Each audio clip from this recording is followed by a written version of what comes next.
Hello, everyone. Welcome to the Passive Investor Show. This is Sterling White. Stay tuned. Absolute bombs will be dropped. The views and opinions provided on this show are for informational purposes only and should not be misinterpreted as an offer to buy or sell any securities or to make or consider any investment or course of action. For more information, please go to passiveinvestorshow.com.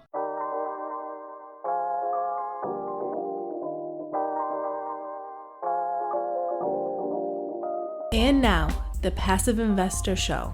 Here's your host, John Fortes. Welcome, PI listeners, to the Passive Investor Show.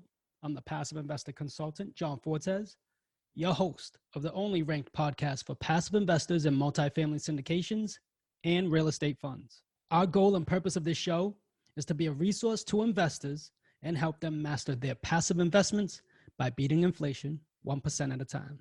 My lovely guest today, as you heard on the intro roll, Sterling White. Sterling is a multifamily investor specializing in value-add apartments in Indianapolis and other Midwestern markets. Just over a decade of experience in the real estate industry, Sterling was involved with the management of over $10 million in capital, which is deployed across $18.9 million in real estate portfolio made up of multifamily apartments. Through the company he founded, Sonder Investment Group, he owns just under 400 units. Sterling was featured on the Bigger Pockets podcast and has been a top contributor since 2014. Over 200 posts on topics ranging from single-family investing and apartment investing to wholesaling and scaling a business online. Welcome to the show, Sterling. Awesome. Super excited. Thank you so much for the opportunity, John.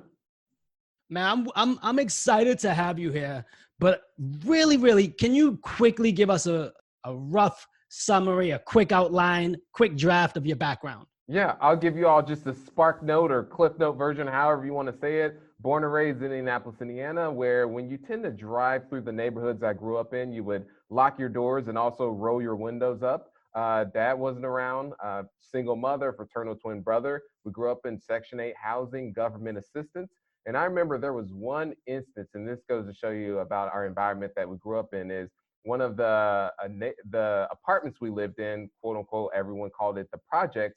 The outside of the windows had cages of them outside of them. And then I remember every other day we had to get down on the ground because there was gunshots that were going on and we didn't want to get hit by a stray bullet. So that was the type of environment I grew up in. And anything above and beyond just the standard living, I had to figure out a way to earn money in the legal sense because there was tons of illegal activity that was going on around. First product I had was Kool-Aid, and this was elementary days, and then shifted to Pokemon cards, and then just did side hustles outside of that. Got started in real estate 2009, construction side, huge grind, great respect for those guys, wasn't a fit for me, and shortly after that shift to investing, bought my first deal, 23 years old, 2013, no money out of pocket, scaled up to 150 single families, and then in 2017 made the entire shift to multifamily with the first deal being 46 unit and then build up from there. Man, as much as I want to dive into that, literally I do want to dive into it and pick it apart. I want to talk about when you started, people started reaching out to you saying, let me leverage what you're doing. What was it like your first time working with passive investors? Yeah, I would say the first time where it started with friends and family. And it wasn't my friends and family. It was my my former partner in terms of tapping into his network of the friends and family. And in essence is one principle that I love to use is that and I believe it's Warren Buffett, don't lose money. And then the second rule is refer back to rule number one. So I always treated their money and hard-earned investment dollars that they invested with us as if it was our own. And we treated them as, I remember going out to cookouts with them and really made it about a relationship. Yeah, I agree with that because when you're using other people's money, you actually work harder to make returns or protect it more and shield it more. You even come out of pocket if you lose money. I would hope to make so. them whole. As Yeah, a good operator, a great operator. That's the frame of mind that I went into it. That, oh no, it's not just someone else's money, and I treated theirs as exactly if I was investing my own, which I still did invest my own, but at the same time I treated theirs as mine, and even more over priority. Absolutely. So when an investor comes your way, what is your onboarding process like? Yeah, so the way how I raise money is there's no general solicitation. So the way it works is they go to my website, Sounder Investment Group, they sign up, and then I have a phone call with them. I personally have a phone call with each and every one of the investors to ensure, one, what they're looking to achieve, because this was one thing I learned is understanding, because let's say someone's looking to get their cash in, cash out in a 1 to 2 year period. That's not my model, because I'm more of a buy and hold investor, and that you'll instantly butt heads. And yeah, just to ensure that the interests are aligned. And once we have that cooling off period and we've established that relationship, then once an opportunity presents itself, that's when we then open it up to them, and then they do the whole investment process from there.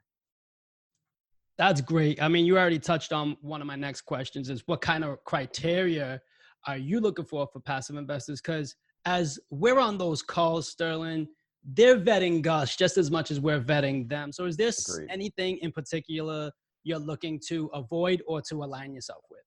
I would say one thing, and this is that I learned, and I don't dig into it too much, is if the person on the other side is an attorney or a lawyer, because in the event anything goes wrong, they're going straight to the legal side, and versus just having a simple conversation, meaning that if I'm trying to think of an example of there just could have been some miscommunication, and then they blow it out of proportion and automatically go to the legal system. So that's one thing, a tad bit I touch on. And then what was the other one that you mentioned, John? It was just what is one piece of criteria that you're looking to align yourself with or disalign yourself with?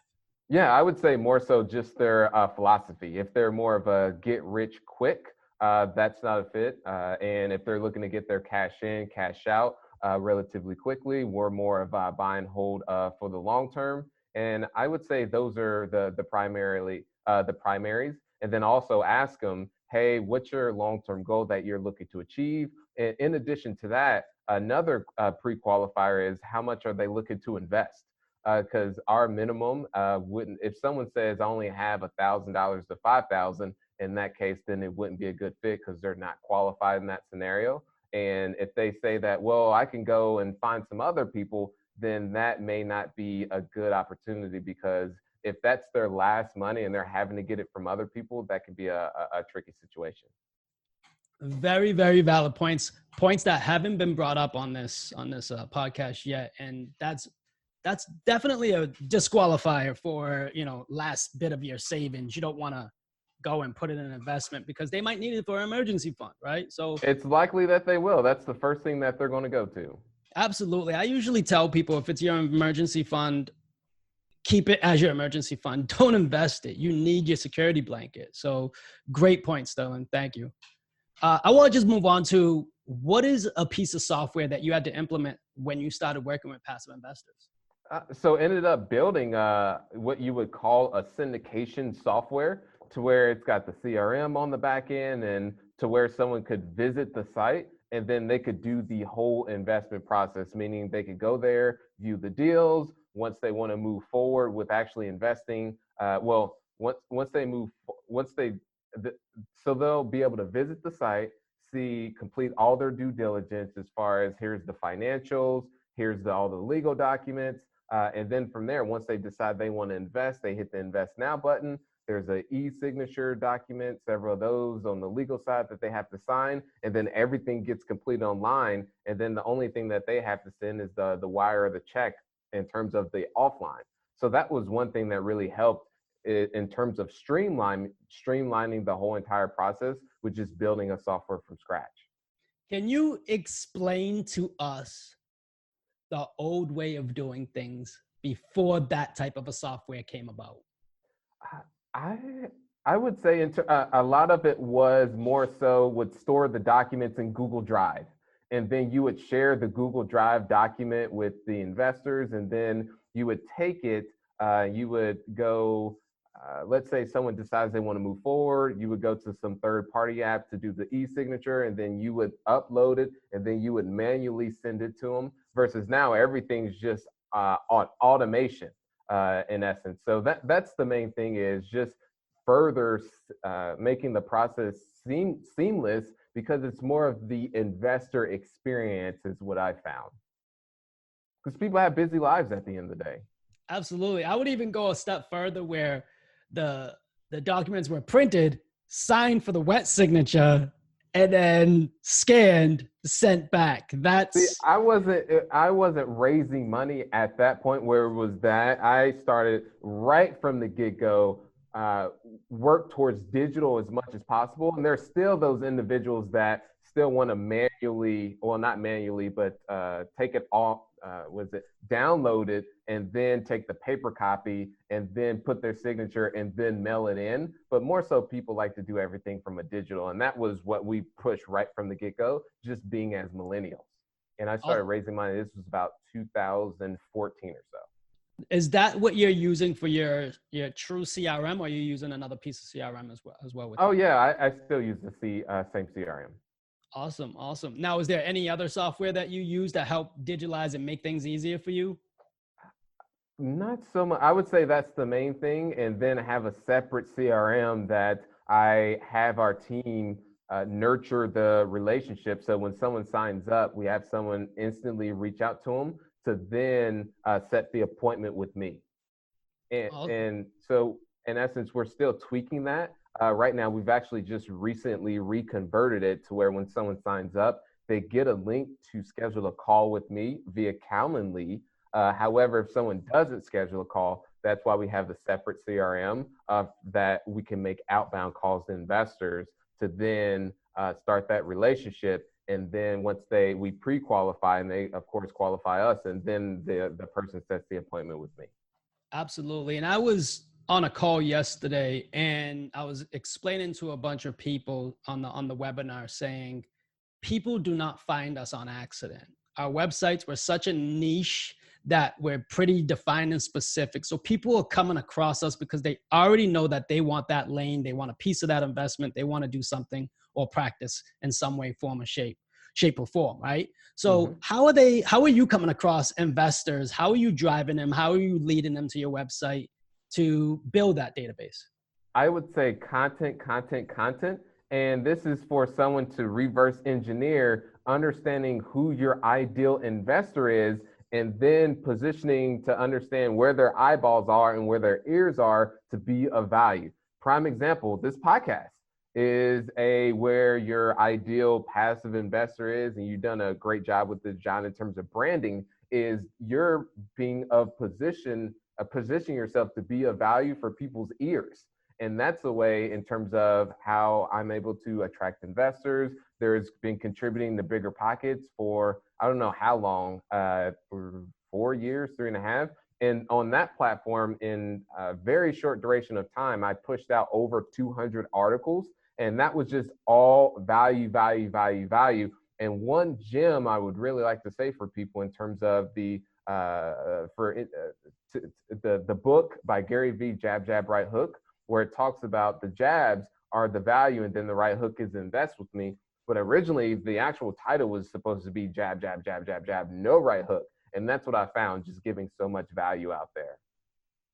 That is really, really awesome. Thank you for sharing that. And that's kind of like that was literally a question that we just kind of just dove into and naturally got to. And I appreciate you going down that rabbit hole with me. Now, real quick, Sterling, what do you do different from other sponsors that benefit passive investors? Yeah, I would say in terms of differently is always the communication. Communication is key, you guys. And as soon as an issue comes up, to be transparent and to have those tough conversations, which some people tend to shy away from those tough conversations and you would say confrontation. However, is people enjoy that you'll tell them the good, the bad, and also the ugly, because in the syndication space, many people don't show the ugly. They only show the successes. Myself and my stories, I show people that on the most recent deal, I made a $1 million mistake. This was on the front end in terms of I went too aggressive in terms of the rents by $75. And you think of $75 across 156 units times, of course, 12 months. So in essence, ended up getting a reduction from the purchase price from the seller. So that didn't really affect the investors. But that's what I mean is having those open communications, water line or foundation issues come up, a boiler goes out, that, hey, be completely transparent to the investors. And then also what we're willing to do is we're willing to put our own capital at risk, in essence, to keep the investors satisfied. Now, can I dive into a little bit where you said when you're onboarding process and you're communicating, and when you get on a call with me, I'm calling, we have the call, I qualify. Do you go away after that, or am I constantly able to communicate with you? Because that's another thing where you're the face, you're the brand, you're the guy. I want access to Sterling if I'm investing with Sterling and be like, hey, Sterling, I noticed the newsletter. Great job. That was pretty awesome. Now, can you walk me through how that went and how'd you implement that process? Am I going to talk to you? So it's a mixture of both. We have someone that assists on the investor relations, but now it's to a point where it just comes up to me. If someone wants to, one, on the initial call that we have, that I call from my direct cell phone number, and I say, if you happen to have any questions, this is my direct contact. And then also I've had cases to where a investor wanted their hand held through the entire process and ended up helping them through that. And that's just one of those things, is going the extra mile. I maybe you could say in the clouds as the principal and operator of the company, but still more than happy to really, because what I've experienced is investors, and this is a gem, is from a passive investor, the operator that you have is that you're investing with. What I tend to see is you invest reoccurring. So if that operator on that side is not doing good in terms of communication, just showing not willing to hop on the phone with you directly, even though you want to personally speak with them, then that's likely that you won't even invest with them again, even if they have even good opportunities, because it's about the experiences and the service. They'll find another sponsor. You're absolutely right. Thank you for bringing that up. One piece of advice for the PI listeners. Well, of course, you got to vet the sponsor. That's that's what you would call the elephant in the room, because there's been cases where, and I don't want to call out any operators in particular, but the individuals invested in the operator, and this was more so, this wasn't on the commercial multifamily side, it was single families, but turns out that one, the areas that they had indicated were B areas actually were D areas. And then also what they were investing in, they thought they had a property, but it was actually not a property there. It was just land. And what they said they were doing, they were not actually doing. So that's how vitally important it is in terms of, I'm trying to think of that. And John, you can help me out with this, is in investing in the jockey, not the horse. Yep. Is that how it goes? Yep. Yeah. Yep. Absolutely. So it's the same similar concept with that. Yeah, absolutely. The jockey's the one that's steering or contributing to the horse staying focused and keeping going. So absolutely. The sponsor is doing that in the deal as well, making sure everything, the KPIs, the metrics, property management. Thank you for sharing that. That's a huge nugget. And for anybody that experienced that type of hardship with that type of sponsor, I don't know how that sponsor could live with themselves doing something like that to other individuals. That's heartbreaking to me. Yeah, it's unfortunate. They've fled the country, all these different things, but it's an unfortunate situation. I don't get it. Now, let's turn our lens and focus back to this. Yes. Sterling, as we wrap up, how can we stay in touch with you? Yeah, so one way, I'm on the Instagram. You can follow me at Sterling White Official. One more time, that is at Sterling White Official. And then also my website, sonderinvestmentgroup.com, and that is SONDER investmentgroup.com. My favorite question of the night: what is the meaning behind your company name? Oh, so what Sonder means is, and I like to go deep on things. We had a deep conversation yesterday too, but I had John on the podcast, and in terms of one question I asked is, and I would like for those of you who are on here to ask yourself this, is why do you believe we are here on this or why you believe we're here on Earth. So fantastic response that you gave to that. Hey, if you want to listen to that response, go listen to Sterling's podcast and please rate and review it. That the response I left is probably something that we had we expanded offline on that one. But please tell me real quick. Let's tell me the name of the company name. Oh, yes. It's something I'm really intrigued with. So Sonder is, in essence, each passerby that you experience, human being that you pass, has a vivid and distinct life just as much as your very own. So in essence, everyone has a story at the end of the day. I love it. It's something, even if it was Sterling White Investment Group, I'm still asking because there might be some sort of meaning behind that. Maybe it's carrying the legacy, carrying the name, leaving something for your kids to just, it's something like that. I love knowing what it is. How did you get there? How did you discover it? Thank you for sharing that, man. Man, it's been a great honor having you on the show, Sterling. I'm really grateful having you on. Appreciate you. Thank you. Awesome. Keep being awesome, you all. Thank you so much, John. Don't forget to download your free copy of the investment tracker. It allows you to track up to 5 investments, compare sponsors, markets, and most importantly, projected versus actual returns. To get your copy, go to www.projectedreturns.com. PI listeners, thank you for listening. As always, we hope this was the best resource for your investment strategy, but also the best use of your time. Remember, if this episode helps you, you can help us by leaving a review on iTunes. I hope you feel compelled enough to share it with someone you think this would resonate with as well. As much as it pains us to leave you, but you know what time it is. Time to go put this into practice. Till the next time we meet. Happy investing. PI listeners, I'm grateful for your time and I appreciate you for listening. It would mean the world to me if you went to iTunes and left a rating and written review. Let me know how you feel about the show. It really makes a big difference with getting the podcast out there. Don't forget about our Facebook group, where all of our guests are members of. I'll be there to answer any of your questions, or even questions you might have for future guests. Subscribe so you can get the latest episodes and our fan favorite quick hitters. Finally, I want to keep you updated, so head over to johnfortes.com and sign up for the newsletter.